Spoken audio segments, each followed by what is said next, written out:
All right, we're in Matthew chapter 15 this morning.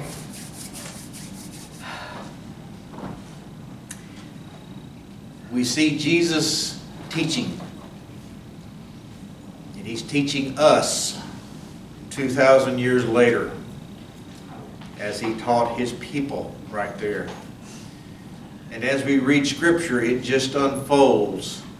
Sometimes he teaches with a sermon, as we would call it.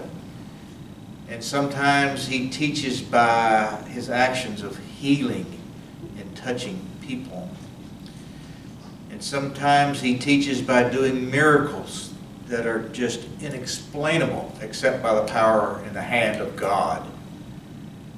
And sometimes he teaches his close followers, his 12 apostles, 12 disciples, in ways that are just astounding.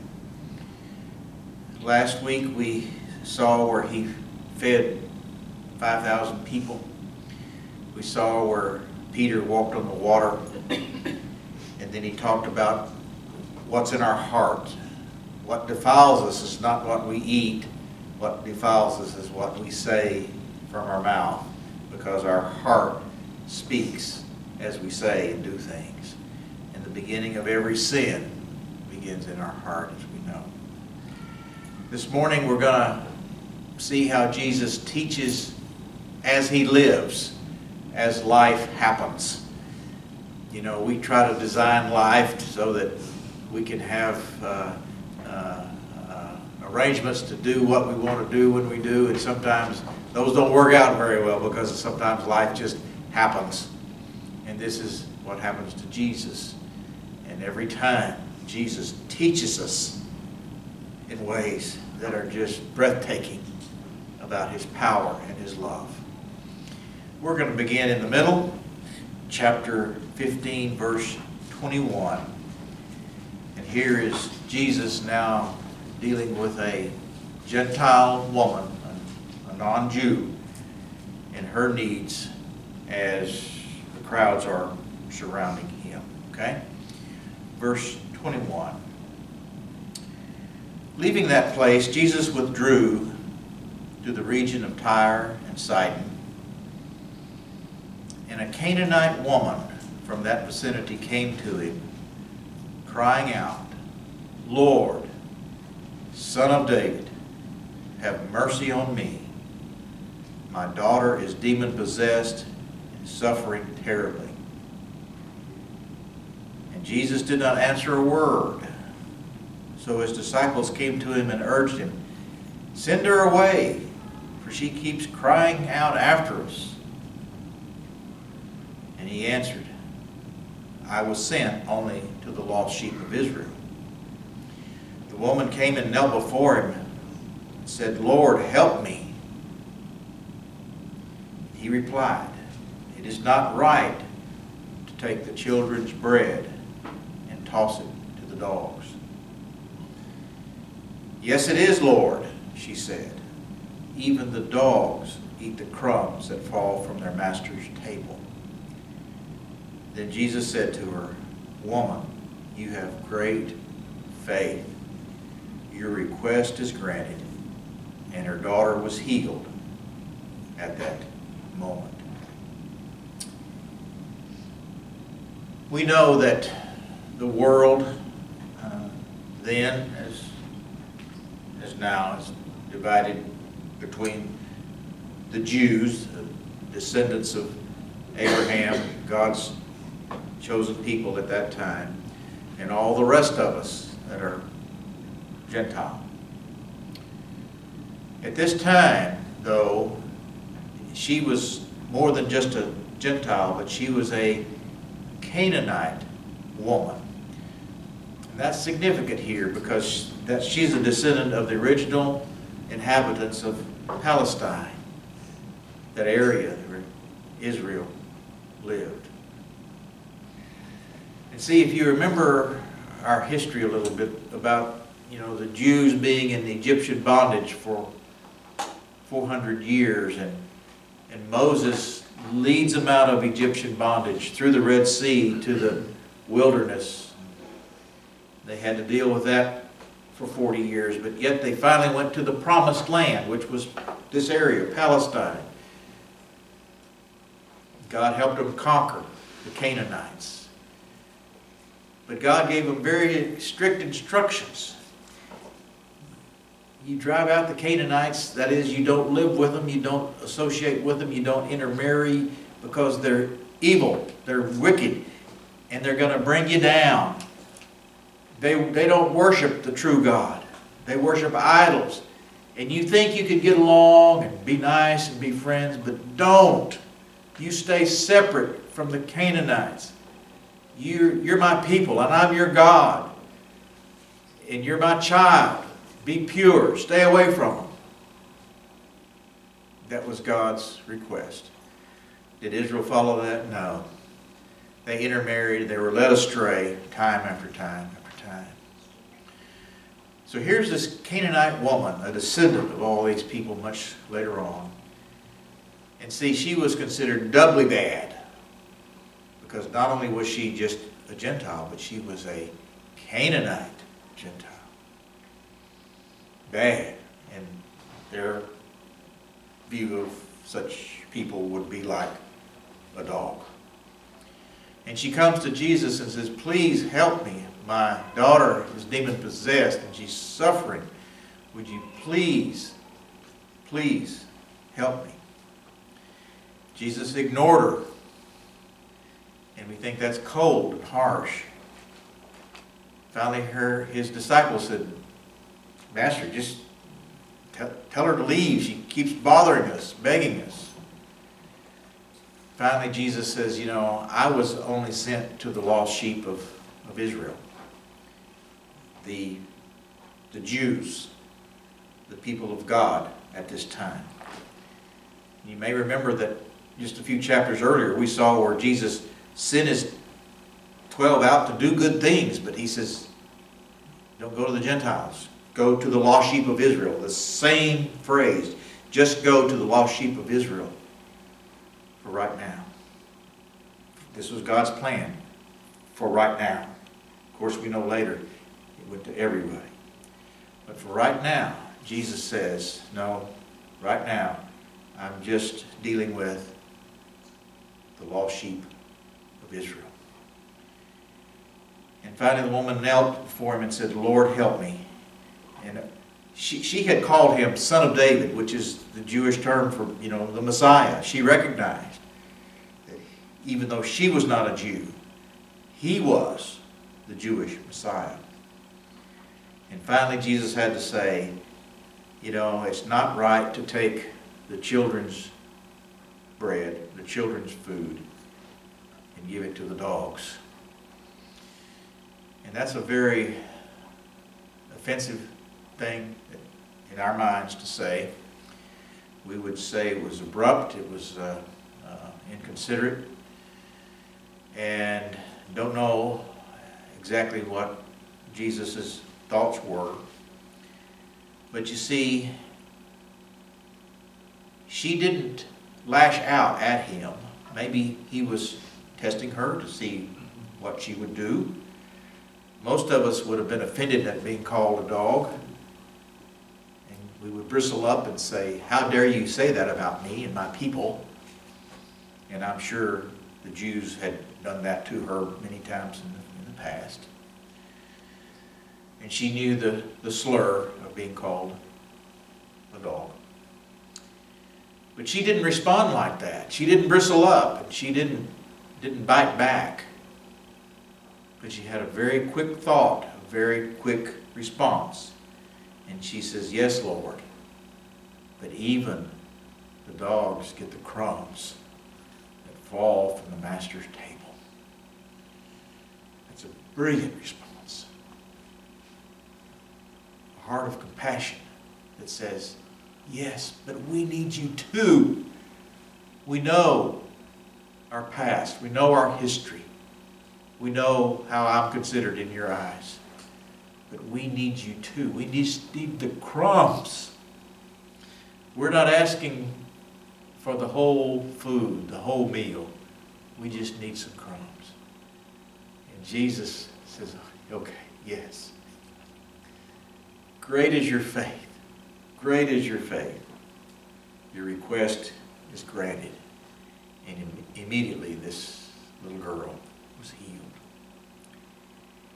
And we see this and we just think, as Jesus lived, he taught.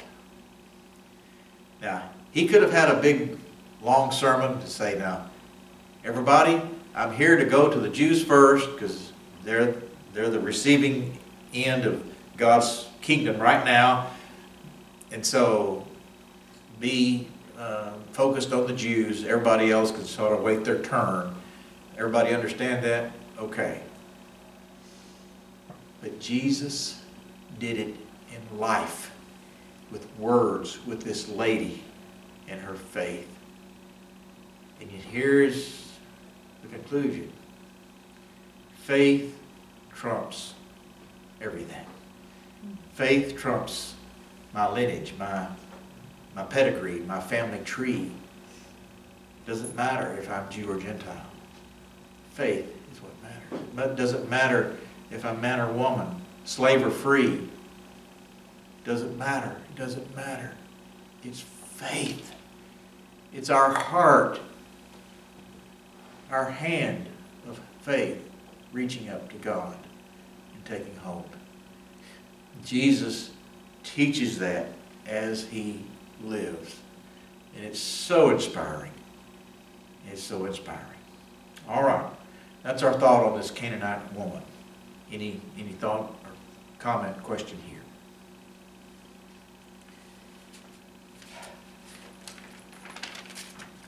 All right.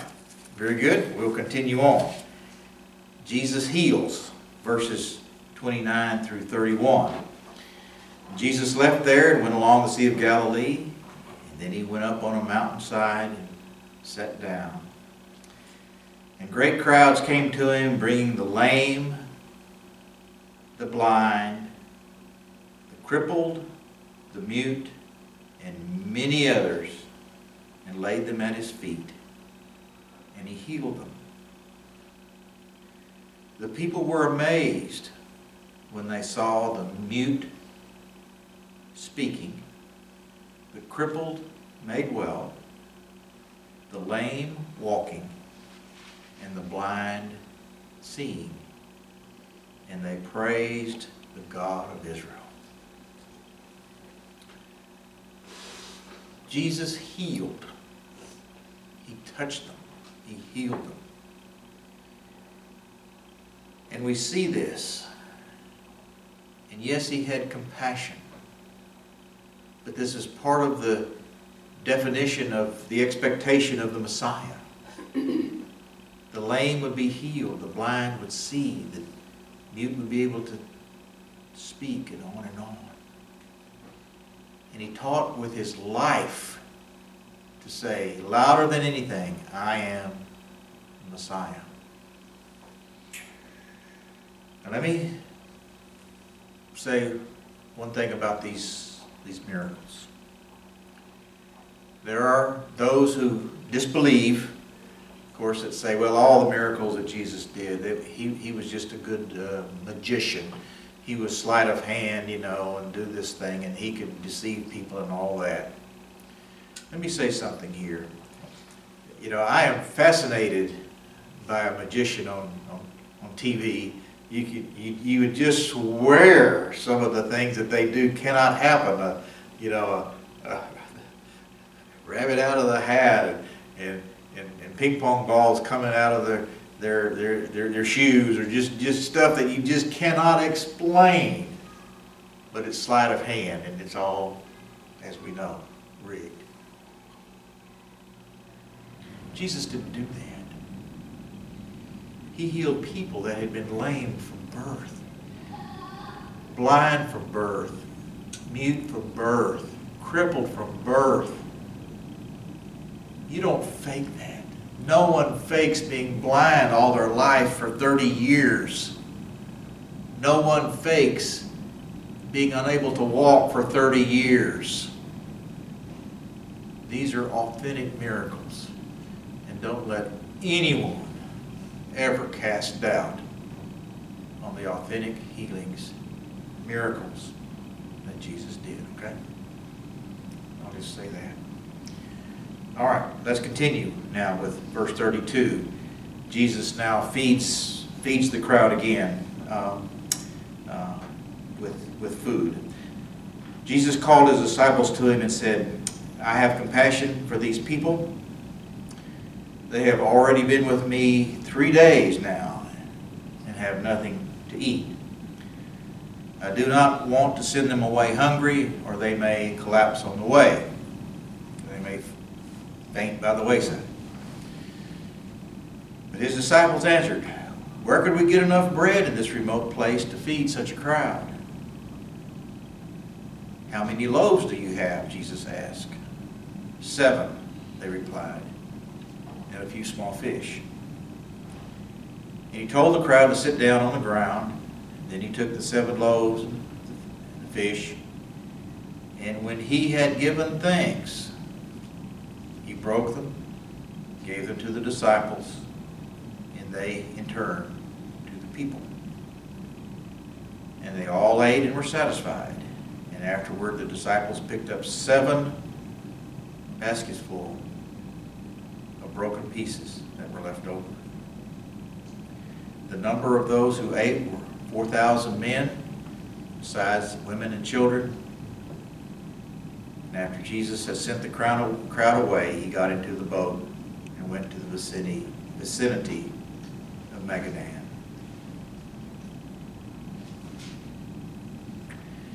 We see Jesus again feeding the crowd. This time it's 4,000 men plus women and children.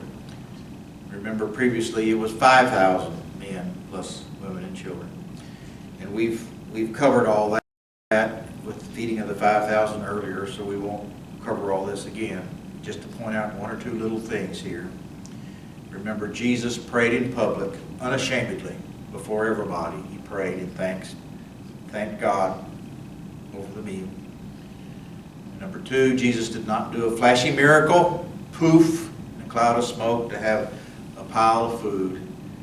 But this was silent, this was imperceptible, this was unnoticeable as the slow motion miracle occurred. And Jesus took very common, everyday things to bless in his great wisdom the situation. So let's never think that our common little everyday things are not important in the hands of God. And that's our general view of what he did here. But Jesus realized that these people had run out of food. Don't send them away, he said, because I'm afraid they'll faint on the way home. They've already been with me 3 days, and they don't have any food. Let's think about this for just a moment. We think, my goodness, going out, on a little journey for 3 days, they didn't prepare any better than this. My goodness, 3 days, man, that's a camp out. They should have planned it like we would, man. If we were going to be gone out for a weekend at the lake for 3 days, we would have to get everything together. Why didn't they do any better? What kind of a deal was this? Let's remember this, at this time and place, this culture, people went everywhere they went by walking or else on the back of a donkey. It was a slow motion society, just like America was prior to 1900. Horse and buggy, on foot. And it took a while to get anywhere. People were used to that. That's the only way they knew, only way they could. And so when they went out to go to town 6 miles away, that was a big journey. And they took food, provisions. And these people probably did this. They'd heard about Jesus, heard about his past, what had happened, and buzz got around, and he's out here, so let's go see him. And And they brought some food, but they stayed longer than they had anticipated because of Jesus. He healed them. Did you see him heal this crippled man that we've known for 30 years? Did you see that he healed my Aunt Mary who'd been blind for the last 10? Did you see that? Did you see that? We got to stay. And they ran out of food. And Jesus says, I want to help them. And he did it. Whenever we think about this, this speaks volumes about the attraction Jesus held. People who were used to provisions, going on a journey, roughing it, camping out if they needed to, and all that, they got caught short here because they stayed longer than they thought they would because of Jesus. And that's what it was. And on a side point, I got to thinking, prior to, our modern day of cars and everything, there used to be summer gospel meetings, revival meetings held under a tabernacle. And the tabernacle was, a roof with 4 open sides. All the area was open on the sides. And you can drive through the country and you can still see some tabernacles at some of the country churches. And people would come with horse and buggy, mules, in the summer for these gospel meetings. Understand at Neff Park, that happened a lot, Mother Neff State Park down here near Oglesby. And if you remember, I don't know how many of you do, I just barely have heard of this, but Nolanville, Texas, which is right next to Killeen, there is something called the Nolanville Encampment, which is a Church of Christ meeting place in the summer. And I looked it up. With computers nowadays, you can look up anything, right? It started in 1889. The Church of Christ was started there in 1889 with a group of people. And in August of 1889, they camped out for several days and had preaching. They had days filled with, yes, cooking and camping and talking and doing preaching. And that Nolanville encampment lasted 107 years. The last one was 1996. 1996, Nolanville, Texas. And there's a historical plaque, historical monument like we see. I'm sorry, Janice. It's a marker. Historical marker. You can look it up on your computer. It says the history of this Nolanville encampment. And in 1996, which most of us remember, that thread goes all the way back to the time of Jesus, when people went out and camped and heard preaching.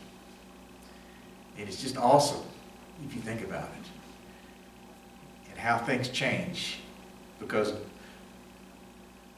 if I invited all of y'all to go camp out in August of this year for 3 days, 4 days in this heat, without air conditioning, without it, how many takers would I have? 0. Right? 0. Times change. But let's remember that our past people did what they could, did what they needed to do to learn the Word of God, and that's wonderful. Neil, have you ever heard of that big scene that they have over at Donna, I think it's Tennessee, where they gather like that for days? People come from miles around it. They do it every year for singing. They do it. They're still doing it. Still They've doing done it. it for years. Okay. No, I have not heard of that. Yeah. That's good. It's for singing. Okay. That's good. That's good. Oh my.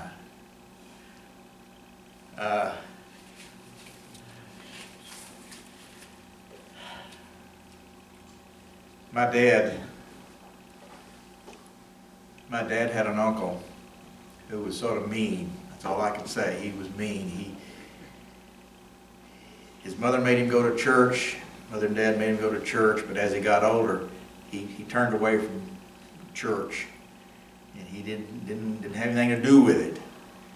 And my dad said the story was that he would try to get back at the church anytime he could, and they had a tabernacle gospel meeting in the summer, and this young man came to the meeting with an overcoat on, which was sort of unusual for August, but he had an overcoat on. Well, little did anybody know that in his pocket he had a wind-up alarm clock set to go off right during the sermon. And it did. And he just sat there and just let the alarm clock go until it ran down. And you just think about people. Everybody else was seeking the Lord, and he was there to go the other way. And it's you just think about that and how bad it was. And I keep thinking about that, how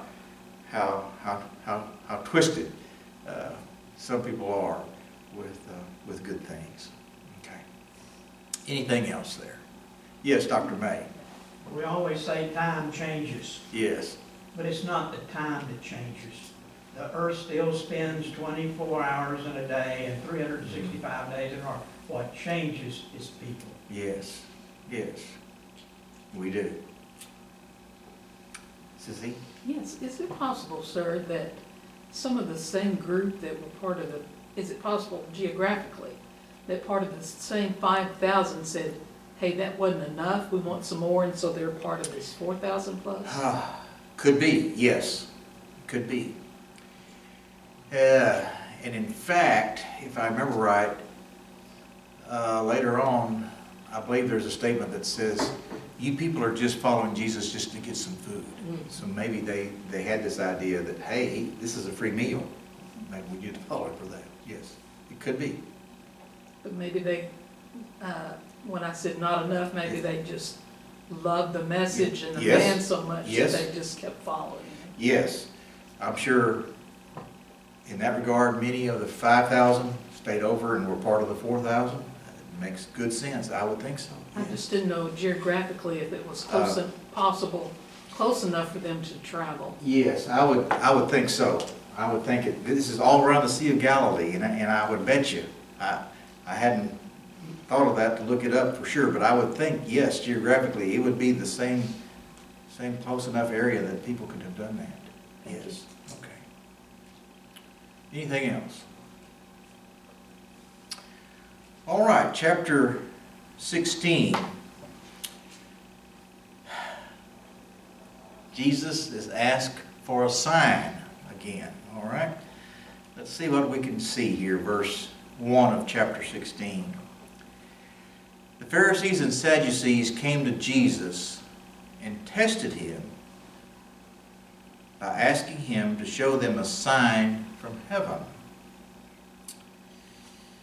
And he replied, when evening comes, you say, it'll be fair weather, for the sky is red. And in the morning, today it will be stormy, for the sky is red and overcast. You know how to interpret the appearance of the sky, but you cannot interpret the signs of the times. A wicked and adulterous generation looks for a sign, but none will be given it except the sign of Jonah. Jesus then left them and went away.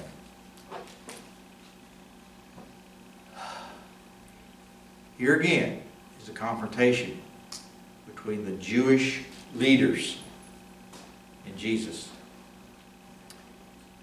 As we said last week, they had traveled roughly 70 miles from Jerusalem up to the region around the Sea of Galilee to confront Jesus. And a 70-mile journey is a serious undertaking. And that's how serious these Jewish leaders were to go after Jesus, to discredit him, and of course, we know eventually to get enough accusations against him to condemn him to death, to kill him. And that's what happened. Here we see, if you notice, the Pharisees and the Sadducees together came and went after Jesus. In the past, we've just been told that maybe it was the Pharisees. That was sort of the dominant political party of these Jewish leaders that were in control, keeping the common folks down. But a little bit smaller secondary party of these Jewish leaders was the Sadducees. And they hated each other, just like the political parties today hate each other and try to work against each other. But they were unified here against the common enemy, which was Jesus. That tells you what they thought of Jesus and the efforts they're going to try to discredit him. They came here to test him, which was to discredit him. Maybe we can find something. You know, they tried earlier because they said, well, they didn't ceremoniously wash their hands before they ate, you know, and they didn't wash their sins off their hands, so when they ate, all their sins got inside their body and stuff. And Jesus says, no, that's ridiculous. It's what comes out of your heart that's important, not what you eat. Okay. So they asked for a sign. Do us a trick, Jesus. Do us a miracle. We want to see one. If Jesus had done a miracle, would they have believed? Of course not. He healed crippled people. He opened the eyes of the blind. Did they believe? No. They said, you worked on the Sabbath, Jesus. You shouldn't heal on the Sabbath. That's work. And we know we're not supposed to work on the Sabbath, so you must be from the devil if you do that. You see, if I'm not going to believe, a miracle will do nothing for me. But if I am a believer, if I want to believe, if I'm a seeker, if I'm hungry and thirsting after righteousness, I don't really need a miracle, but they sure do help. These people were blinded. And Jesus calls them, just previously, the blind leading the blind. Doubly bad. But they say, show us a trick, Jesus. Show us a trick, and we'll believe. And he says, no. And he goes to the common everyday sayings, and I believe if we remember some of our little, poems about the weather and whatever, I believe one of them goes like this. Evening red, that is the red sunset, as we always normally see in dry weather. Evening red, morning gray, sends a traveler on his way. Evening gray, morning red, sends down rain upon his head. And I remember that from childhood days, and that's sort of true in a general sense, and this is evidently what they had back then because Jesus sort of repeats this. And he says, this is a common little bit of knowledge that we all know is the color of the sunset versus the color of the sunrise and what it might predict for the day, all like that. Red sky at night is a sailor's delight. I don't know what that means, but anyway. Yes, that's right. That's right. Red in the morning, sailor take warning. Okay. Same thing. We ought to be weathercasters on the TV.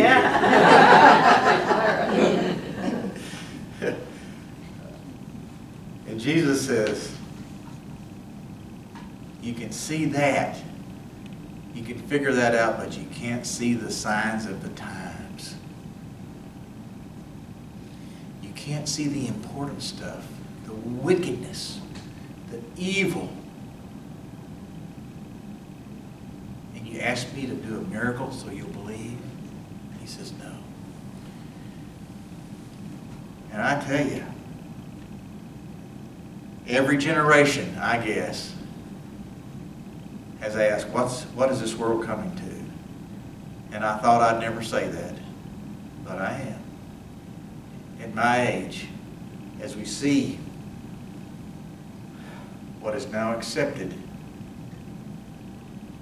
I have to say, what is this world coming to? Those are the signs of the times. That's important, Jesus says. That's important to see this, to judge, and to act on that judgment, righteous judgment, about what is right and what is wrong. You can figure out the little silly stuff, but you can't see the signs of the times, what's going on in the world around us. And I just hear this in my head to us today from Jesus. Can you see the signs of the times? Can you see what's going on in our streets to promote things that are evil? And I just hear Jesus saying this over and over to us. And here is Jesus saying, a wicked and adulterous generation looks for a sign. Yes, a wicked generation and an adulterous generation, as we say, is meaning unfaithful. Unfaithful to God. We know that adultery is being unfaithful to our marriage vows, our spouse. But Israel was often called an adulterous nation because it left God. It left their Lord. It left their God to go after Baal and false gods and idols. And the prophets that God sent to them said, you're adulterous. You've broken your bond, your vow, your covenant. You've broken that sacred covenant with God. You've broken it, as in adultery. Jesus says, a wicked and adulterous generation asks for this sign, and no sign is going to be given except the sign of Jonah, which is what? The 3 days in the belly of the whale. Jesus says the Son of Man will be 3 days in the belly of the earth and then come out. I don't think the people got that right yet here, but he says that's the only sign I'm going to give you, is the sign of Jonah. And then Jesus left. He left them. He went away. Enough's enough. I'm not going to talk to you anymore. You figure it out. That's something that they were aware of, that Jonah was. Yes. Yes. They knew what he was talking about. They knew exactly what he was talking about. Some way, somehow, they knew, yes. Okay. All right. Anything else here? Verse 5. Dr. May has. Yes, Dr. May, I'm sorry. Just a comment, you know, the way that I grew up teaching the story of Jesus, you know, we started Christmas and the shepherds and all the joy, and then 12 years old he goes to the temple, and we are left with the idea that everybody just fell down and you know, just realized who he was. But the fact of the matter, we're less than two years from the cross. Yes. And the people that fed at this 4,000 and saw all these miracles will sing hosannas on Palm Sunday and say crucifying 4 days later. The same people.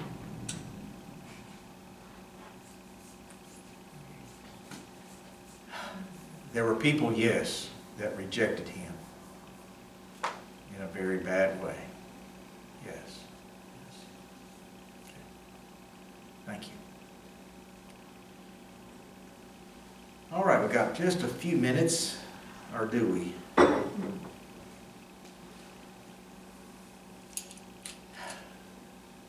The yeast, or the leaven of the Pharisees.